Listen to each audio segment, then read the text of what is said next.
जालना शहरातील भोकरदन नाका परिसरातील प्रियदर्शनी कॉलनीमध्ये 45 वर्षीय सविता संजय शिंगारे ही आपला मुलगा आकाश सोबत राहत होती।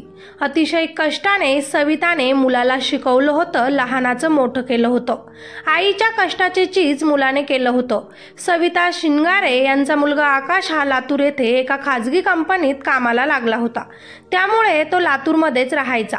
सुट्टी असल्यास तो घरी यायचा।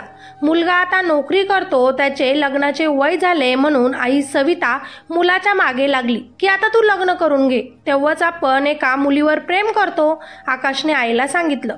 आईला आनंद झाला। तू लग्न करून घे मग लवकर, आईने आकाशला सांगितलं। सविता यांच्या आकाश या मुलाचा परभणीतील प्रतीक्षा या मुलीशी प्रेमविवाह संपन्न झाला। प्रेमविवाहानंतर आकाश आपल्या परिवारासह जालन्यातील भोकरदन नाका परिसरात असलेल्या प्रियदर्शनी सोसायटीत राहत होता। लग्न झाल्यानंतर काही दिवस खूप चांगले गेले। प्रतीक्षा ही हसून खेळून घरात राहत होती। सगळं काही सुरळीत सुरू होतं, परंतु आकाश लातूरला नोकरीला असल्यामुळे त्याला अपडाऊनला प्रॉब्लेम होत होता, म्हणून त्याने काही दिवस लातूरलाच राहायचं ठरवलं। जोपर्यंत तिकडे व्यवस्थित राहायची सोय होत नाही तोपर्यंत त्याने बायकोला इकडेच ठेवले। राहायची चांगली सोय झाल्यानंतर आई व बायकोला तो सोबत घेऊन जाणार होता। आता त्याची आई सविता आणि बायको प्रतीक्षा या सासूसुना जालन्यातील घरी सोबत एकत्र राहू लागल्या। सुरुवातीचे काही दिवस त्यांनी एकमेकींसोबत जमवून घेतलं, परंतु नवरा लातूरला गेल्यानंतर सून प्रतीक्षामध्ये सविताला बदल दिसायला लागला। मनातील तेव्हा प्रतीक्षा उठत असे, वाटेल तेवढेच काम करत असे आणि सारखं फोनवरच असत। आत्ताचे मुलं आहेत, त्यांच्या सवयी अशाच आहेत असे समजून सविताने सुनेच्या या गोष्टींकडे दुर्लक्ष केलं। स्वतःहूनच स्वयंपाक करून सासूने सुनेला आयतं खाऊ घातलं। आपल्या मुलाची बायको आहे म्हणून तिला जीव लावलं। त्यांच्या लग्नाला आता 6 महिने झाले होते, परंतु सून प्रतीक्षा सासूच्या डोक्यावरच बसली होती।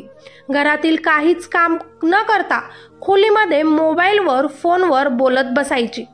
नवरा हा शनिवार रविवार घरी आला की तेवढाच तिच्यात बदल असायचा, पण नवरा आकाश परत लातूरला निघून गेला की या सुनेचं वागणं परत तसंच व्हायचं।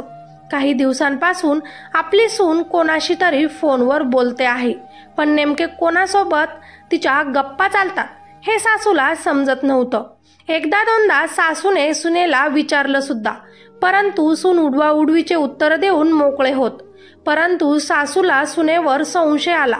मुलाला काहीच न सांगता तिने सुनेला समजावून सांगितलं, परंतु सून प्रतीक्षाने मोबाईलवर बोलणं थांबवलं नाही आणि याच कारणांमुळे दोघींमध्येही काहीशी भांडणं व्हायला सुरू झाले।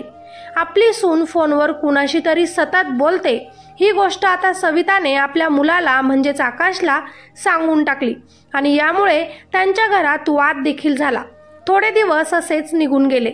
सून मात्र आपल्या मुलाला धोका देते की काय असेच त्या मातेला वाटत होते। 1 मार्च 2025 मंगळवारी सुद्धा सून चोरून कुणाशी तरी बोलत होती आणि सासू सविताने ते ऐकलं असावं, म्हणून दोघींमध्ये परत भांडण सुरू झालं। आपल्या मुलाशी प्रेमविवाह झाला आहे तरी ही सून अशी वागते आहे याचंच आकाशच्या आईला टेन्शन येत होतं। आपल्या मुलाचा व सुनेचा संसार सुखात राहावा इतकंच तिला वाटत, पण सासूने केलेल्या भांडणामुळे सुनेचा राग अनावर झाला आणि सून देखील त्या दिवशी सासूसोबत खूप भांडण करू लागली। आपली सासू सारखं आपल्यावर लक्ष ठेवून आहे, आपल्याला सारखं टोकते, माझ्याच नवऱ्याकडे माझी चुगली करते असा विचार सुनेच्या मनात आले आणि तिने रागानेच सासूला मारायला सुरुवात केली। सविता घाबरली, स्वतःला वाचवण्याचा प्रयत्न करू लागली, पण या निर्दयी सुनेनं सासूचं डोकं भिंतीवर आपटलं। एवढ्यावरच सून थांबली नाही, तिने किचनमधून चाकू आणला आणि सासूवर वार केले। संतापलेले सून प्रतीक्षाने रागाच्या भरात सासू सविता शिंगारे यांच्यावर चाकूने वार करून सासूचा शेवटी जीव घेतला। अति रक्तस्रावामुळे सासू सविता शिंगारे यांचा तिथेच मृत्यू झाला। सासूचा मृतदेह खाली पडलेला पाहून सून प्रतीक्षा घाबरली। घाबरलेल्या प्रतीक्षाने सासूला एका गोणीत भरलं आणि मृतदेहाची विल्हेवाट लावण्याचा प्रयत्न करू लागली। ती गोणी ओढत ओढत तिनं खाली आणली, पण पहाटे घर मालकाचे लक्ष आपल्याकडेच आहे हे लक्षात येताच तिने ती गोणी तशीच घरात ठेवून दिली व तिथून पळ काढला व एका गाडीवर बसून तिनं थेट रेल्वे स्टेशनला जाऊन परभणीतील आपलं घर गाठलं। सकाळी घराच्या मालकाला संशय येताच त्यांनी याची माहिती पोलिसांना दिली। जालना पोलीस लगेच घटनास्थळी दाखल झाले। पोलिसांनी घर उघडून पाहताच सविता शिंगारे यांचा मृतदेह एका गोणीमध्ये भरलेल्या अवस्थेत आढळून आला। हे भयंकर दृश्य पाहून सर्वजण हादरून गेले। पोलिसांनी घटनास्थळाचा पंचनामा करत मृतदेह ताब्यात घेऊन शवविच्छेदनासाठी पाठवला। मुलगा आकाशला फोन करण्यात आला, त्यालाही ऐकून धक्का बसला। घाईतच घाबरून आकाश लातूरहून थेट जिल्हा ग्रामीण रुग्णालयात दाखल झाला आणि त्याने आईला पाहून तिथेच हंबरडा फोडला। आईने किती कष्टाने आपल्याला लहानाचं मोठं केलं हे आठवत त्याला दुःख होत होतं।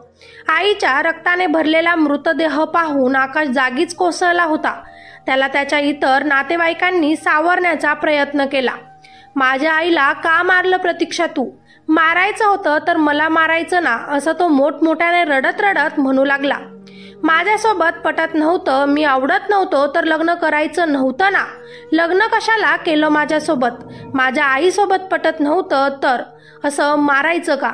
कोणी एवढ्या निर्दयीपणे मारतं का कुणाला? आकाश अजूनही दुःखातून सावरला नव्हता। इकडे पोलिसांनी सीसीटीव्ही चेक केले। सून प्रतीक्षा ही पहाटे 5च्या सुमारास घरातून बाहेर पडताना सीसीटीव्ही कॅमेऱ्यामध्ये कैद झाली होती। प्रतीक्षा ही साथीदाराच्या मदतीनं फरार झाली असून तिला शोधण्यासाठी पोलिसांचे पथक रवाना झाले आणि परभणीच्या तिच्या नातेवाईकांच्या घरून तिला ताब्यात घेतले गेले। आपल्या घरच्या सूनबाईनं सासूला संपवल्यानं परिसरात भीतीचे वातावरण निर्माण झाले आहे। घरची सूनबाई सासूच्या जीवावर उठल्यानं परिसरातून शोक व्यक्त केला जातो आहे। सर्वात महत्त्वाचं म्हणजे सुनेनं नेमकं कोणत्या कारणामुळे इतकं टोकाचा निर्णय घेतला? कौटुंबिक भांडण म्हटलं तरी पहाटे थेट सासूला संपवण्या इतपत काय झालं होतं? असे अनेक प्रश्न प्रत्येकाच्या मनात उपस्थित झाले आहेत। पोलिसांच्या तपासानंतर सर्व गोष्टींचा उलगडा होणार आहे। असं काय घडलं त्यामुळे 6 महिन्यांपूर्वी घरी आलेल्या सुनेनं सासूला अशा प्रकारे संपवलं? तुम्हाला काय वाटतं? सुनेनं सासूला इतक्या निर्दयीपणे का मारलं असेल? सुनेचं काही गुपित त्या सासूने पकडलं असेल का? आपल्या बचावासाठी सुनेनं हे पाऊल उचललं असेल का? असं काय घडलं असेल की सून प्रतीक्षाला हाच एक पर्याय दिसला? तुम्हाला या घटनेबद्दल काय वाटतं? तुमच्या प्रतिक्रिया खाली कॉमेंटमध्ये नक्कीच कळवा। निर्दोष सासू सविताला भावपूर्ण श्रद्धांजली आणि तिचा मुलगा आकाश यालाही दुःख सहन करण्याची ताकद मिळो। एखाद्याचा जीव घेण्याची हिंमत या लोकांना कशी मिळते कुणास ठाऊक, पण नरकात देखील या लोकांना जागा मिळणार नाही जे अशी पाप करतात। कर्माचे फळ फिरून नक्की येतं हे मात्र विसरू नका। चला पुढील अपडेटसाठी चॅनलला सबस्क्राईब करा। धन्यवाद।